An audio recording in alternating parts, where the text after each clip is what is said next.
Yes అమ్మ, yes ఆత్మలో కూడా నేను చెక్ చేసినప్పుడు ఏంటంటే ఎస్ మీ కుటుంబం చుట్టూ ఎస్ రెండు దుష్టాత్మలు ఎస్ మీ ఇంటి చుట్టూ అవి సంచారం చేయడం చూస్తున్నాను. ఎస్ మొట్టమొదటి సమస్య చూసినప్పుడు ఎస్ పరిశుద్ధం చూపిస్తున్న ఎవరికమ్మా కొంచెం ఎస్ ఫైనాన్షియల్గా కొంచెం చాలా టైట్ సిచ్యువేషన్ ఉంది. ఫైనాన్షియల్గా ఎవరికమ్మా కొంచెం టైట్ సిచ్యువేషన్ ఎవరికి ఉందమ్మా? మా హస్బెండ్ మీ హస్బెండ్ కు ఫైనాన్షియల్ టైట్ సిచ్యువేషన్ ఉంది. సెకండ్ సమస్య ఏంటంటే ఎవరికమ్మా హార్మోన్ ఇంబాలెన్స్ ఎవరికి ఉందమ్మా? నాకే బాగలేదండి, మీకే ఈ మధ్య బాగలేదు.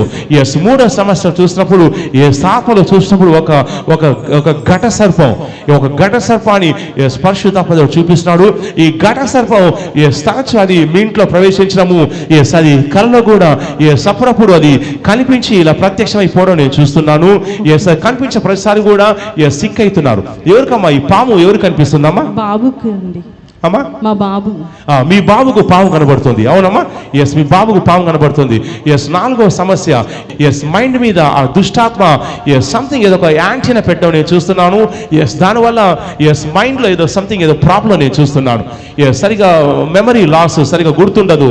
తర్వాత ఎస్ చదువు పట్ల ఇంట్రెస్ట్ ఉండదు. నెక్స్ట్ కొంచెం ఎస్ ఎవరమ్మా అట్లా ఉండేది? ఎవరమ్మా? పాప. మీ పాప? బాబు ఇద్దరు ఉన్నారు. అమ్మా మీ బాబు కూడా అలాగే ఉంటాడమ్మా? ఎస్ మీ బాబు కూడా అలాగే ఉంటాడు.